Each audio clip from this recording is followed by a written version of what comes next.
우리는 계속해서 산상수훈에 대해서 살펴보고 있고요. 산상수훈 가운데 팔복에 대하여서 같이 살펴보는 가운데 있습니다. 지난주에는 심령이 가난한 자는 복이 있나니 천국이 그들의 것이며 라는 말씀을 같이 나누었고요. 오늘은 애통하는 자에 대하여서 같이 한번 나누도록 하겠습니다. 우리 마태복음 5장 4절입니다. 같이 한번 읽어볼까요? 같이 읽죠. 애통하는 자는 복이 있나니 그들이 위로를 받을 것이며. 아멘. 애통하는 자는 복이 있나니 그들이 위로를 받을 것이다 라고 말씀하게 되어지죠. 우리 한국 성경을 보게 되어지면 이렇게 되어져 있는 것 같아요. 애통하는 자, 애통의 조건을 가지게 되어지면 복을 받게 되어지고, 그 복이 뭐냐? 바로 위로라는 복이다 라고 되어져 있는 것 같습니다. 그런데 원어를 보게 되어지면 지난주에 살펴봤던 것처럼 구조가 좀 다르지요. 그래서 이제 원어를 보면 두 줄로 되어져 있어요. 그래서 마카리오이가 첫 줄에 시작이 되어지고, 그 다음에 두 번째 줄에는 호티가 시작이 되어집니다. 그래서 마카리오이, 복 있는 자여 라고 되어져 있어요. 복 있는 자여라고 선포하시면서 누가 복이 있느냐? 이런 복 있는 사람은 애통하는 사람이 되어질 것이다.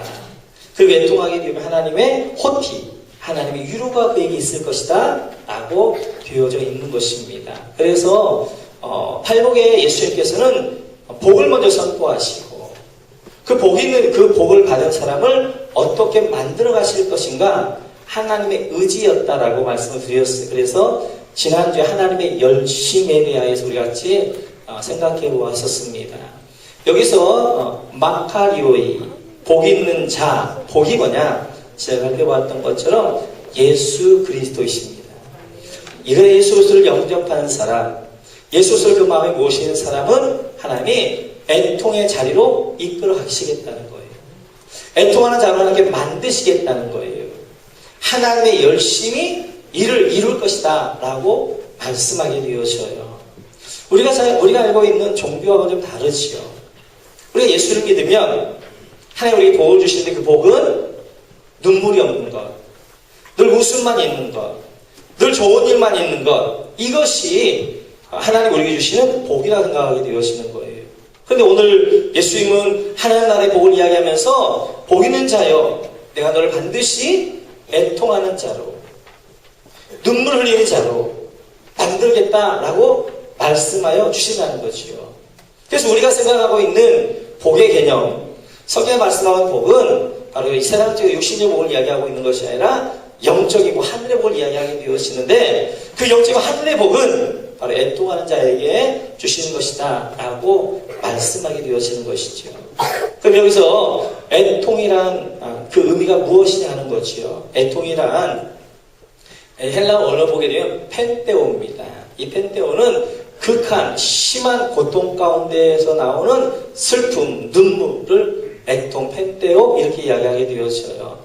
펜테오라는 것은 정말 가슴이 저리도록, 가슴을 찢도록 그렇게 간절한 그런 고통, 그런 이제 슬픔 가운데 나오는 눈물, 이것이 펜테오 애통이 되어지는 것입니다. 그러면 누가 애통할 수 있느냐 하는 거예요. 성경이 이렇게 말씀하십니다. 스가랴서 12장 한번 보시겠어요? 같이 한번 읽죠. 시작. 내가 다윗의 집과 예루살렘 주민에게 은총과 간구하는 심령을 부어주이니 그들이 그 찌른 바 그를 바라보고 그를 위하여 애통하기를 독자를 위하여 애통하듯 하며 그를 위하여 통곡하기를 장자를 위하여 통곡하듯 하리로다. 여기에서 애통하는데 어떻게 애통하느냐? 독자를 위하여 애통하는 것처럼 애통할 것이다. 통곡하는데 어떻게 통곡할 것이냐? 장자를 위하여, 장자를 잃은 것 통곡하는 것처럼 통곡할 것이다 라고 말씀하는 것이죠. 애통, 통곡, 이 펜테오라는 것은 하나밖에 없는 독자를 잃은 슬픔, 우리 집안의 가문의 장자를 잃은 슬픔, 그 슬픔 가운데 터져 나오는 그 눈물, 그것이 애통이요 통곡이 되어지는데, 누가 이렇게 애통하고 통곡하게 되어지느냐? 오늘 보니까 내가 다윗의 집과 예루살렘 주민에게, 다윗의 집이라는 것은 바로 유대인을 가리키게, 이스라엘을 가리키게 되어지는 거예요. 그리고 예루살렘 주민도 마찬가지로 유대인 이스라엘을 가리키는 것입니다. 유대인들이 애통할 거라는 거예요. 통곡할 거라는 거예요. 그런데 어떻게 통곡하게 되어지느냐? 은총과 간구하는 심령을 부어줄 때, 은총과 간구, 하나님의 심령이 그 마음 가운데 부어질 때 그가 애통하고 통곡하며 펜테오 하게 될 것이다 라고 말씀하시는 것입니다. 그래서 애통이란, 통곡이란 내가 슬프다, 애통한다, 거기서 나오는 것이 아니라 하나님의 마음을 우리에게 부어주셔서 그 하나님의 마음으로 무언가를 향한 눈물을 흘리는 것, 이것이 애통이요, 이것이 통곡이요, 이것이 펜테오가 되어지는 것입니다. 그래서 누구만이 애통할 수 있느냐? 하나님의 마음을 부어주셔서 하나님의 심령을 부어준 자만이 애통하고 통곡하고 그럴 수 있다라고 말씀하게 되어지는 것입니다.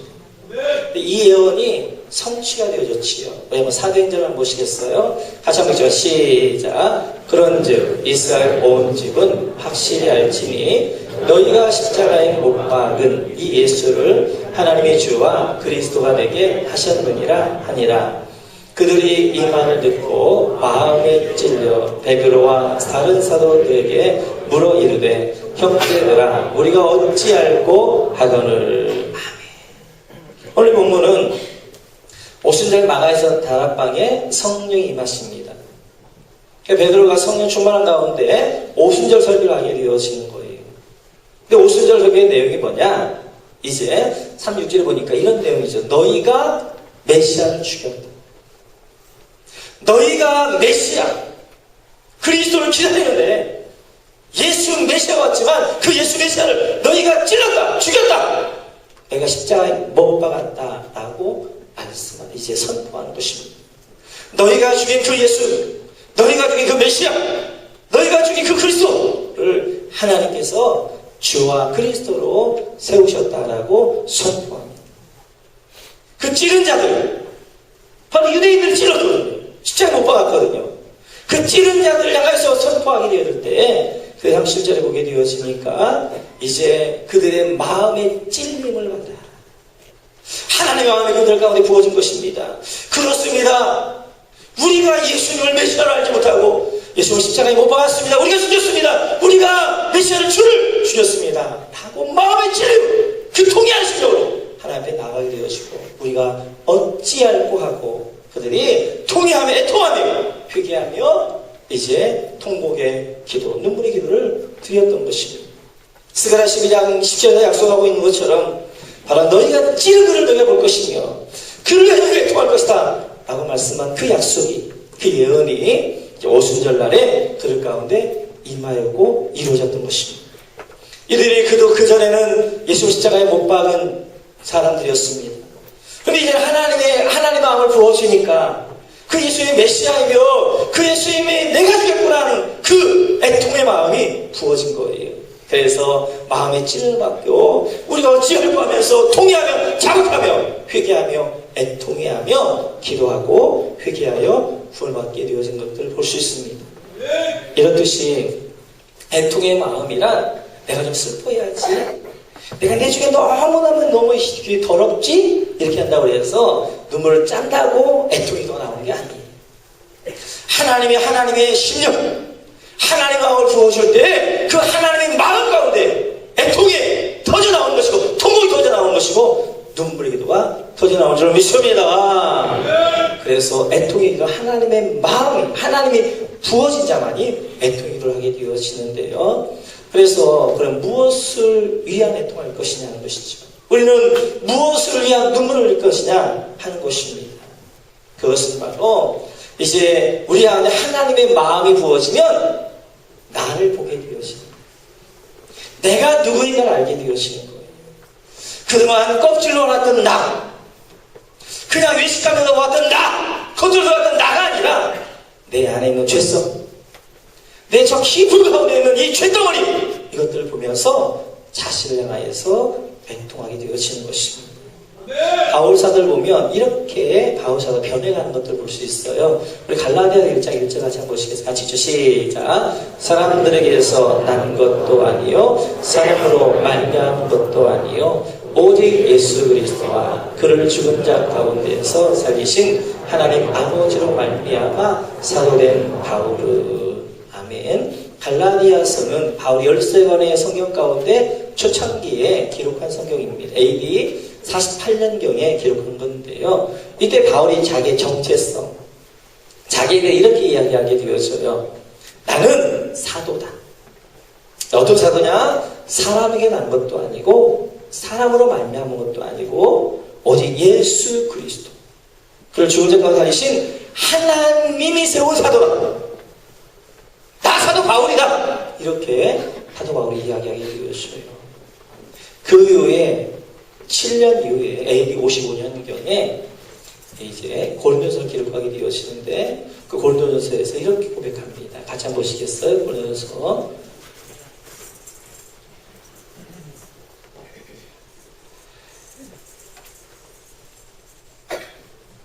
네, 같이 있죠. 그죠? 시작. 나는 사도 중에 가장 작은 자라. 나는 하나님의 교회를 받게 하였으므로 사도와 칭함받기를 감당하지 못할 자니라. 아멘. 그 다음에 사도 바울이 자기에 대한 자기 정체성을 이렇게 이야기하는 것입니다. 나는 사도 중에 가장 작은 자다. 작은 자다. 7년 전에 갈라디아서에서는 나는 사도다. 하나님이 세운 예수를 세운 나는 사도다 라고 이야기했다면 7년 지난 이후에 바울 사도는 뭐라고 했냐? 나는 사도이긴 하지만 사도 가운데 가장 작은 자다 라고 이야기하게 되었죠. 그 후에 8년 후에 AD 63년경에 예배서를 기록하게 되어지는데 예배서에서는 바울이 이렇게 이야기합니다. 같이 한번 읽어보시죠. 시작. 모든 성도 중에 지극히 작은 자보다 더 작은 나에게 이 은혜를 주신 것은 증명할 수 없는 그리스도의 풍성함을 이방인에게 전하게 하시고. 자신을 뭐라고 하냐? 모든 성도 중에 지극히 작은 자보다 더 작은 나. 이렇게 이야기합니다. 자기의 정체성, 자신에 대하여서 모든 성도, 모든 교인, 그냥 사도도 아니고 모든 교인 중에서 지극히 작은 자보다 더 작은 자이다 라고 자기를 이야기하는 것입니다. 바울 사도가 순교당하기 1년 전에 디모데에게 디모데 전서를 쓰게 되어지는데 디모데 전서에서 이렇게 고백하게 되어지죠. 같이 한번 읽죠. 시작. 믿보다 모든 사람이 받을 만한 이 말이요. 그리스도 예수께서 죄인을 구원하시려고 세상에 임하셨다 하였도다. 죄인 중에 내가 괴수니라. 이제 순교당하기 얼마 전에 바울 사도는 이렇게 이야기합니다. 나는 죄인 중에 괴수. 사도도 아니고 이제는 성도도 아니고 교인도 아니고 나는 죄인이다. 근데 죄인인데 그 죄인 중에 괴수고 죄인 중에 대상이다. 최저거리다. 이렇게 이야기하는 것입니다. 하나님이 우리가 지난주에 배워왔던 것처럼 하나님 우리를 예수 믿으면 점점 상한 심령, 가난 심령으로 이끌어 가시는 거예요. 오늘 바울을 보게 되시면 나는 사도다. 그랬던 바울이 조금 지나니까 나는 사도 중에 가장 작은 자다. 좀 더 지나니까 나는 교인 중에 작은 자 중에 가장 작은 자다 라고 이야기하면서 그 다음에 이제 마지막 예수님이 부르시기 전날 바울이 뭐라고 고백하냐면 나는 죄인 중에 괴수, 나는 죄덩어리다. 이렇게 바울 사도 자기를 고백하게 되었습니다. 이 고백이 상한 심령이고 이 고백이 가난한 심령인 거예요. 이 상한 심령과 가난한 고백 가운데 터져 나온 게 뭐냐? 그게 애통인 거예요. 내가 얼마나 죄덩어리인가? 내가 얼마나 모순덩어리인가? 내가 얼마나 연약한 자인가? 내가 얼마나 죄를 가득한 자인가? 하는 것을 알면서 터져 나온 것이 바로 애통! 뺀데오! 지극한 그런 극한 고통 가운데 내 가슴을 찌는 상한 찢기는 심령 가운데 터져 나온 눈물, 그게 뺀데오 애통이 되어지는 거예요. 그래서 바울 사도가 이렇게 고백하는 것입니다. 로마서 7장 한 번씩 같이 죠. 시작. 오호라 나는 곤고한 사람이로다. 이 사람 몸에서 누가 나를 건져내랴. 바울 사도가 고백하는 나는 곤고한 자다. 나는 망할 자이다. 왜냐하면 나는 사망 가운데 있는 자이기 때문에, 사망의 몸이기 때문에. 사망의 몸. 이 사망의 몸이라는 것이 뭐냐면 이런 거예요. 로마는 사람을 형벌할 때 참 극악한 이제 방법을 하게 되어져. 그 방법 가운데 하나가 십자가에서 그냥 매달려서 그냥 죽게 하는 것이죠. 또 하나 아주 무서운 이제 형벌이 산 사람하고 죽은 시체를 묶어버립니다. 묶어놔버려요. 그러면 이 죽은 시체가 썩어지면서 온갖 병균들이 나오잖아요. 그 병균들이 이 사람이 전염되어지는 거예요. 그리고 그 전염으로 이 사람 썩어가서 죽게 되어지는 거예요. 너무나 끔찍한 이제 형벌이죠. 사망의 몸이 이 이야기예요. 사망의 몸. 나는 사망의 몸이 지금 이 죽은 시체에게서 전달되어서 그 사단에게 전달되는 것은 온갖 오물로 가득하고 온갖 냄새나 시체의 냄새나는 나와 같은 이 몸이다 라고 바울이 고백하는 것입니다. 대사도가 하나님께서 모든 것들을 버리고 그리고 그렇게 살았던 그 사도가 이야기하는 나는 사망의 몸이다. 나는 죄악 덩어리이고 나는 죄로 가득한 자이고 이 죄로 이제 썩을 냄새나는 자이다 라고 자기를 고백하는 것입니다. 가난한 심령, 지키고 동의하는 심령이 되어지면, 상한 심령이 되어지면 그 심령에 자기가 죄인이라는 게 터져나오는 것이 바로 예통이 터져나오는 것입니다. 그래서 이제 이사야는 이렇게 고백하게 되어지는 것이죠. 같이 한번 읽습니다. 같이 읽죠. 시작. 그때 내가 말하되 화로다 하여 망하게 되었도다. 나는 입술이 부정한 사람이요 나는 입술이 부정한 백성 중에 거주하면서 만군의 여호와이신 왕을 위하였음이로다 하였더라. 이사야 선지자가 하늘의 영광을 봅니다. 하늘의 예배를 보게 되어져요. 스랍들이 여섯 날개로 거룩하다 거룩하다 거룩하다 하나님을 찬양하는 영광을 보게 되어져요.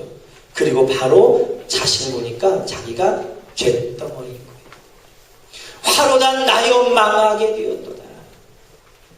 입술이 부정하는 자로 만군의 하나님을 외웠습니다 라고 고백하는 것입니다. 입술이 부정한 자, 이 말은 무슨 이야기냐면 문둥병자라는 거예요. 문둥병자. 하나님의 저주를 받아 문둥병으로 문드러지고 썩어진 자가 하나님 존재하신 하나님이었구나 라고 이야기하는 것입니다. 하나님의 존재 앞에 서게 되어지면 하나님의 존재 앞에 서게 되어지면 우리 모두가 고백할 수 있는 고백이 이사야의 고백이 되어지는 거예요. 하나님 나는 망할 자입니다. 하나님 나는 입술이 부정한 자입니다. 나는 죄악 덩어리입니다. 나는 죄의 죄수입니다 라고 이야기하는 것입니다. 예수를 믿으면서도 아직 내가 누구인가를 모르고 마치도 내가 무언가를 하나님 앞에 해드린 것처럼 내가 내 의가 뭐라도 있는 것처럼 내가 무언가를 하나님 앞에 뭘 해드린 것처럼 내가 뭐라도 있는 것처럼 생각하는 것은 아직 신앙이 뭔가도 모르는 거예요. 신앙은 점점 가난한 심령이 되어지는 것이고 신앙은 점점 성숙한 나라의 애통의 심령이 되어지는 것입니다. 하나님 나는 죄악 덩어리입니다. 나는 죄의 괴수입니다. 자기의 죄를 보면서 통회하며 애통하며 자기 가슴을 찢는 그런 깨어진 심령을 앞에 나아가게 되어지는 것입니다. 이런 뜻이 우리는 나의 죄에 대하여서 나의 존재됨에 대하여서 애통할 줄로 믿습니다. 그 다음에 두 번째 애통은 바로 예수님의 애통인 것이죠. 예수님께서 누가복음에 보면 이렇게 하십니다. 같이 한번 보겠습니다. 같이 읽죠. 누가복음 19장 41절 같이 읽죠. 시작. 가까이 오사 성을 보시고 오심에 이르시되 너도 오늘 평화에 관한 일을 알았더라면 좋을 뻔하였거니와 지금 내 눈에 숨겨졌도다. 계속 43절 날이 이를지라 내 원수의 도투를 쌓고 너를 눌러 사면으로 가두고 또 너와 및 그 가운데 있는 내 자식들을 땅에 메어치며 돌 하나도 돌 위에 남기지 아니하니니 이는 내가 보살필 받는 날을 알지 못함을 인함이라 하시니라. 45절 아니 네 45절 내가 하라고 그랬는데 45절에 보니까 예수님 그걸 보시고 우셨다고 말씀하시죠. 이 내용은 예수님께서 이제 예루살렘에 십자가에 못 박혀 돌아가시려고 주일에 입성하게 되어지죠. 입성하셔서 이제 예루살렘을 보시면서 우시면서 예수님께 애한을 부르시는 거예요. 애통의 노래를 부르시는 거예요. 평화에 관한 일도가 알았더라면 좋을 뻔했다. 그런데 지금 내 눈에 숨겨졌다. 그러면서 예루살렘에 가서 우시는 거예요. 지금 이 예루살렘에 있는 이 성전, 참 성전이 왔는데도 참 성전을 모르고 세상이 실체가 왔는데 불구하고 제사가 무엇인가도 모르고 지금도 성경에 제사하며, 그리고 예수님을 참 실체가 되신 성령과 예수님을 십자가 죽으려 하는 그 사람들, 그리고 그 예수를 십자가에 못 박은 그 사람들 향하여서 예수님께서 안타까워하시면서 오시는 거예요. 예수님께서 너희가 평화에 관한 소식을 들어서 좋을 뻔하였다. 너희가 붙잡아야 될 거 붙잡아야 되는데, 붙잡아야 돼. 영원한 하나님의 진리, 메시아, 영원한 가치 있는 것, 이것들 붙잡아야 되는데, 그것도 붙잡지 않고, 붙잡지 말할 것, 썩어질 것, 멸망할 것, 망할 것, 이 성 이제 다 돌아다 돌을 왜 다 남기냐고, 다 무너질 것인데, 성전 다 무너질 것인데, 그 성전 붙들고, 그 제사 붙들고, 그리고 그 세상과 붙들고 있는 그 영혼들 바라보시면서 예수님께서 웃었어요.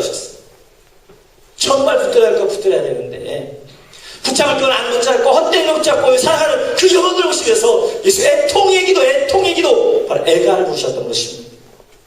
뿐만 아니라 모세도 이런 애가를 불렀지요. 같이 한번 보겠습니다. 신명기입니다. 같이 읽죠. 시작. 너희 지파 모든 장로와 관리들을 내 앞에 모으라. 내가 이 말씀을 그들의 귀에 들려주고 그들에게 하늘과 땅을 증거로 삼으리라.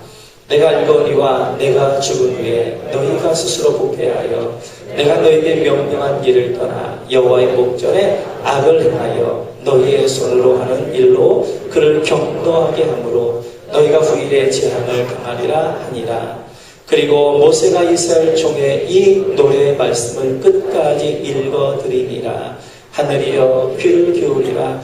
내가 말이라. 땅은 내 입의 말을 들을지어다. 아멘. 이 신명기 32장에 보면 모세의 노래가 나옵니다.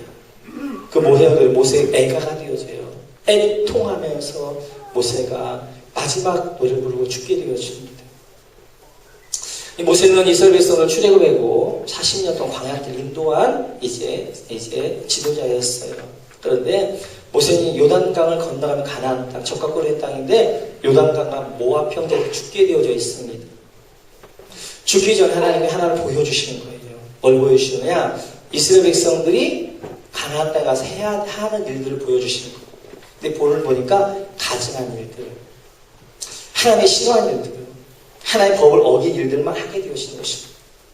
망하게 되어지고 하나님의 제약받을 일만 하게 되어지는 거예요. 그를 향하여서 모세가 가슴을 찌는 통쾌한 심정으로 통곡의 애통의 노래를 부르게 되어지는데 그것이 신명기 32장이 되어져요. 하나님 이 백성들을 어떻게 만드셨는데, 아브라함을 부르시고 백성 만드시고 신하의 법 주시고 이제 영토 주시면 한 나라를 되어지는데, 나라 되어지면 하나님의 법이 통치하는 나라, 하나님 통치하는 하나님 나라, 하나님 모든 나라 되라고 이제 땅을 주셨는데 거기서 들어가 사는 짓거리들이 우상을 숭배하게 되어지고 하나님의 싫어하는 가혹한 가증한 일들을 하게 되어지는 모습을 보면서 모세가 애통하며 가슴을 찢으며 통곡의 노래를, 통곡의 애가를 부르게 되어지는 것이 모세의 애가가 되어집니다. 정말 붙잡아야 될 하나님의 은혜, 붙잡아야 될 하나님의 나라 붙잡지 아니하고 우상 붙잡고 바알 가세 붙잡고 죄악 붙잡고 쾌락 붙잡고 온갖 죄악 가운데 살고 그 백성들 보면서 그냥 말 수 없는 거예요. 가슴을 찢는, 가슴을 이제 찢어질 통곡에 그런 애통의 노래를 부르게 되어지는 것이 바로 모세의 노래가 되어지는 것입니다. 이렇듯이 하나님의 마음이 부어지면 영혼을 위한 애통을 하게 되어져요. 영혼이 불쌍히 보이기 시작하는 것입니다. 영혼을 하나님 나라 붙잡아야 돼. 영혼을 가치가 있는데도 불구하고 그거 못 보고 마치도 썩어질 세상, 영혼이 많이 멸망할 세상을 붙잡고 그 전부인 것처럼 땅에도 마음 구하고 사는 그 영혼들을 불쌍히 여기면서 그 영혼들을 향한 통곡의 기도, 눈물의 기도, 애통의 기도가 터져나오는 것입니다. 하나님의 마음을 부어주며 그 자리를 이끌어 가시는 거예요. 그래서 우리 기도의 내용이 달라지는 것입니다. 기도의 내용이 하나님 이거 주세요, 저거 주세요, 이거 해주세요 라고 기도하는 것이 아니라 영혼들을 위한 기도가 시작되어지는 거예요.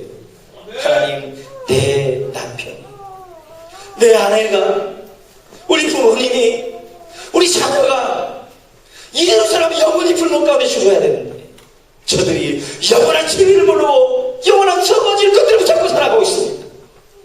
눈물에 그 가슴에서 찢어지며 나올 터져 나오는 애곡의 눈물, 애통의 눈물, 그 눈물을 들게 되어지는 거예요. 그러면 왜 하나님이 이렇게 애통하게 하시느냐 하는 거지요. 그것은 마태복음 5장 4절 보니까 그들이 위로를 받을 것이다 라고 말씀하게 되어져요. 이렇게 애통으로 하나님 우리를 이끌어가신 이유는 위로를 주기 위해서 그렇습니다. 그 위로라는 것이 뭐냐? 위로라는 것이 헬라 원어를 보게 되면 파라클레오예요. 파라클레오. 이 파라클레오, 이 파라라는 것은 곁에라는 뜻입니다. 곁에서 이렇게 위로해 주는 거. 그런데 그 동일한 말이 뭐냐면 파라클레토스가 되어져. 파라클레토스는 보혜사, 성령, 위로자 이렇게 번역하게 되죠. 요한복음에 보혜사가 나오는데 그 보혜사는 뭐라? 파라클레토스입니다. 우리 곁에서 우리를 보호하시고 이끌어주신 분, 파라클레토스. 이런 뜻이 하나님의 마음이 부어져서 애통하게 되어지면 파라클레오, 위로해야 될 그 위로가 파라클레토스, 성령이 그에게 임하게 되어지는 거예요. 그래서 애통과 위로는 같은 거예요. 성령이 임한 사람이 애통하게 되어진 것이고, 애통할 때 하나님의 위로가 성령이 파라클레토 되어지는, 우리 보혜사가 되어지는, 우리 위로자가 되어지는 성령이 임하여서 그를 이제 이끌어가시게 되어진 것들을 볼 수 있습니다. 그래서 애통하는 자에게 성령이 임하게 되어지고 하나님의 위로가 임하게 되어지고 그 하나님의 위로가 그를 붙잡아서 하나님의 은혜 가운데 그를 이끌어 가시는 것입니다.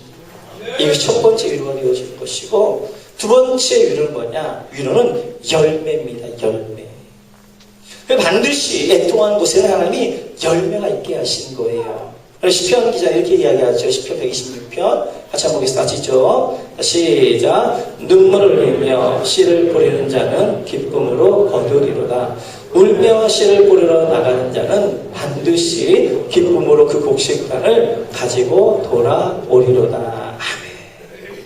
눈물을 흘리며 씨를 뿌리는 자, 애통의 기도, 눈물의 기도하는 자는, 그리고 영혼의 심는 자는 기쁨을 얻을 것이다. 다시 한번 강조합니다. 울며 씨를 뿌리러 나가는 자는 반드시 기쁨을 그 곡식단을 거둘 것이다 라고 말씀하게 되죠. 하나님이 성령이 여러분에 부어져서 여러분이 애통하며 눈물로 기도하는 그 영혼 반대 하나님 돌아올 줄을 믿습니다. 영혼을 위한 기도인데 어떤 기도해야 되느냐? 그냥 입으로만 하는 기도는 안 돼요. 하나님, 내 자식 누가 하나님 모르고 이 사람 가운데 살아가고 있을 때 이 기도가 되는 것이고, 상한 심령 가운데 나오는 기도예요. 내 심을 깨워지면서 동의하면서 터져나오는 그 눈물의 애통의 기도, 그것은 성령의 기도. 근데 우리의 그냥 내 자의식 기도들은 입술로 하는 기도가 되어지는 거예요. 그냥 목원 돌렸어도 누구 위해서 그냥 그렇게 하면 기도하면 안 되니까. 하나님 어떤 목원 하나님 우리 가르친 아이들 누구 이렇게 하는 거예요. 그것은 그냥 입술의 기도예요. 내 자의적인 기도가 되어지는 것이죠. 성령이 말할 수 없는 탄식을 한 기도, 그 기도 애통의 기도가 되어지는 것이, 그 기도를 성령이 보여서 내 가슴을 찢으며 내가 깨어있으면 통곡이 나오는 것이고, 그 애통의 기도가 나오게 되어지는 거예요. 성령이 부어줄 때만 그런 기도가 나오는 것입니다. 마치도 그런 기도는 이런 거예요. 마태복음 2장을 보겠습니다. 같이 시작. 라마에서 슬퍼하며 크게 통곡하는 소리가 들리니 라헬이 그 자식을 위하여 애곡하는 것이라. 그가 자식이 없으므로 위로받기를 거절하였더니 이루어졌느니라. 마태복음 2장 16절을 제가 자세히 설명드렸는데요. 간략한 설명도 이런 것입니다. 라마에서 구약에 보게 되면 크게 통곡했던 두 사건이 있게 되어져요. 그 두 사건이 어떤 사건이냐? 첫 번째 사건이 창세기 35장이죠. 같이 한번 보겠습니다. 같이 한번 보죠. 시작. 그들이 베델에서 길을 떠나 에브라스에 이르기까지 얼마간 거리를 둔 곳에서 라헬이 해산하게 되어 심히 고생하여 17절. 그가 난산할 즈음에 산파가 그에게 이르되 두려워하지 말라. 지금 내가 또 등남하였느니라 하매 그가 죽게 되어 그의 혼이 떠나려 할 때에 아들의 이름을 벤논이라 불렀으나 그의 아버지는 그를 베냐민이라 불렀더라. 라헬의 죽음에 에브랏 베들레헴 길에 장사되었고. 라마의 첫 번째 통곡이 있었는데 그 통곡입니다. 라헬의 통곡인 거예요. 라헬은 야곱의 두 번째 아내였어요. 오랫동안 자녀가 없다가 오래간만에 요셉을 낳게 되어지고 또 아이를 베게 되어진 거예요. 그런데 이때 야곱이 베델에서 베들레헴 에브랏까지 내려가는 길이었어요. 내려가다가 라마라는 곳에서 난산하게 되어진 거예요. 난산하면서 이제 아이를 낳게 되어졌는데 그 아이가 베냐민이 되어져요. 난산했는데 아이를 낳아서 살았는데 라헬은 죽어가는 거예요. 라마에서. 라헬이 죽어가면서 그가 할 수 있는 게 뭐가 있겠어요? 제 죽어가는 이 어미 라헬이 자기 눈에 밟히는 건 누구예요? 빌덩이 아들이죠. 베냐민. 그리고 그 형 요셉. 그걸 위해서 이 라헬이 할 수 있는 게 뭐가 있겠어요? 눈물의 기도밖에 없는 것이죠. 지금 이 야곱의 집은 내 아내에게서 12아들이 나왔는데요. 이 12아들이 치고받고 지금 난리가 이 시방이에요. 엄마도 없이 이 집안을 살아가야 될 베냐민과 이제 요셉을 생각하면 눈이 감겨 시간입니다. 빗덩이 아들을 지금 아들을 낳고 죽어갈 생각을 해보세요. 근데 어떤 기도가 나올 것인가?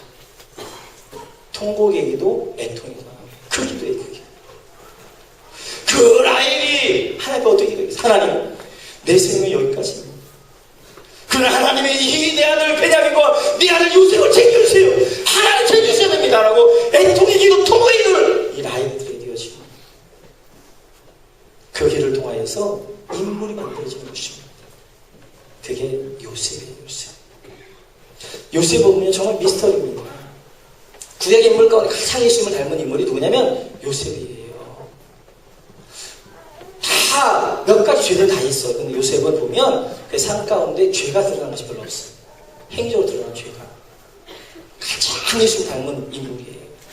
근데요, 야곱과 같이 사기꾼과 도둑, 그런 얍삽한 데서, 그 다음에 라헬과 같이 그 시기 질투가 많은 그 가운데서 요셉의 인물이 나올 수가 없어요. 그 집안 자체도 마찬가지예요. 4명의 아내가 질투와 시기로 거기 나는 아들들끼리 서로 어떻게 하는 거예요? 이제 그런 그 집안. 결국 그래서 그 희생양으로 요셉이 종으로 팔려가게 되어진 거예요. 그 집안에서 요셉과 같은 인물이 나온다는 게 말이 안 되는, 환경적으로도. 생내적으로도 그렇고 환경적으로도 인물이 나올 수 없는 집안이에요. 그리고 요셉이 가가지고 어떻게 해서 종이었단 말이에요. 총리 대신에 할 수가 없는 거예요. 근데 요셉이 왜 이런 인물이 되어졌느냐? 한 가지 비밀은 라헬의 애곡이에요. 라헬의 애통이에요. 라헬의 기도가 요셉을 요셉되게 만들었어요. 눈물로 씨를 보냐 그 기쁨을 구단을 거는 것이다. 위로의 애통의 눈물은 위로의 그 위로만의 열매입니다. 인물이 만들어지는 거예요. 인물이.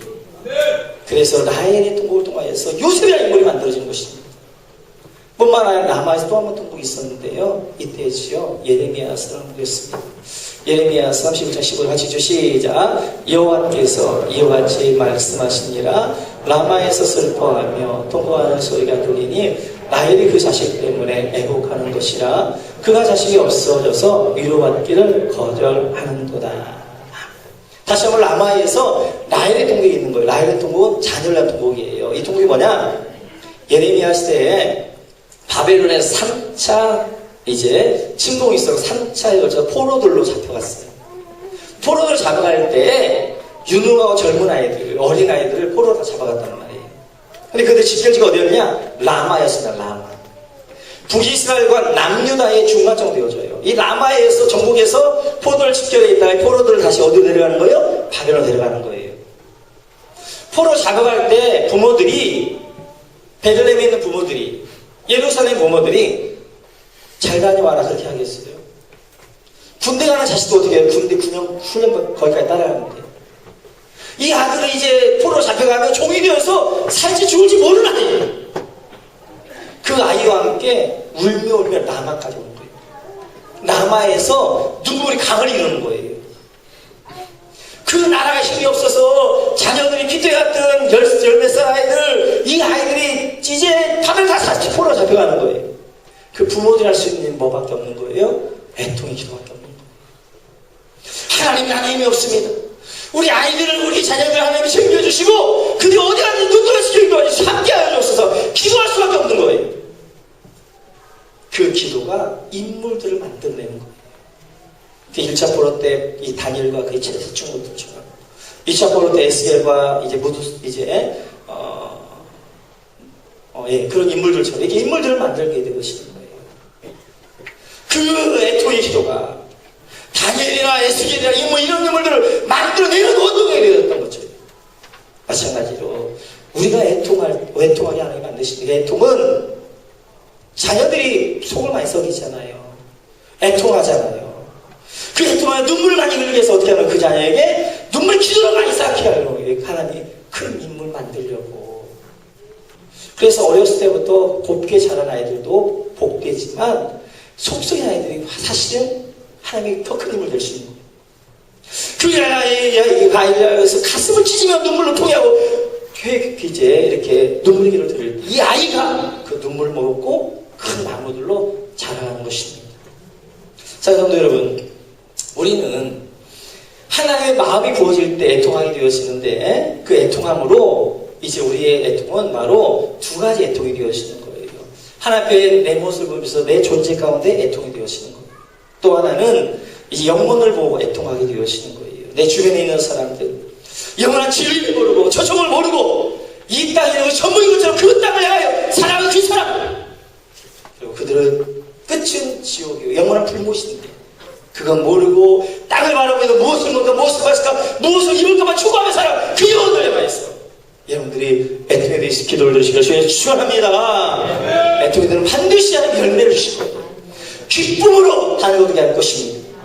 여러분이 속히 그 일들이 여러분과 이루어지시기를 주님의 이름으로 축원합니다. 같이 한번 같이 한번 찬양하겠습니다. 우리 오늘 눈물로 찬양합니다.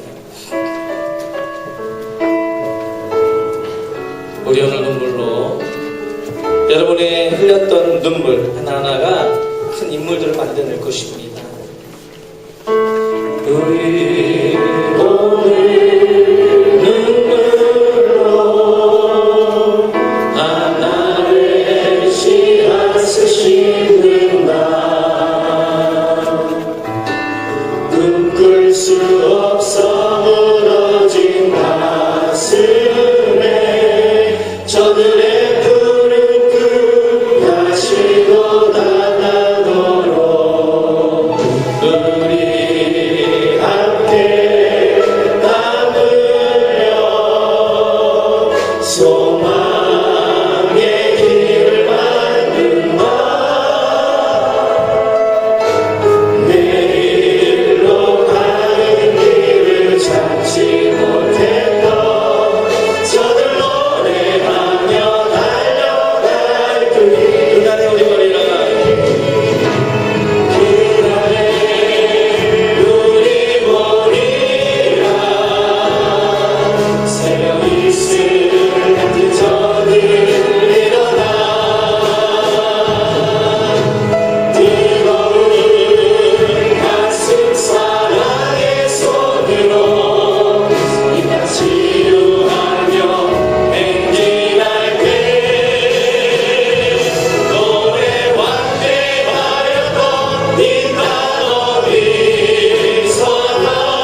하실 터인데 먼저 내 죄를 향한 애통이 있어야 됩니다. 하나님, 나는 죄의 교수입니다.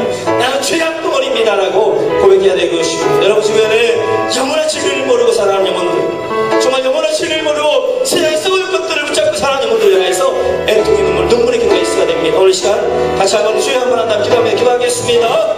주여 아버지 하나님,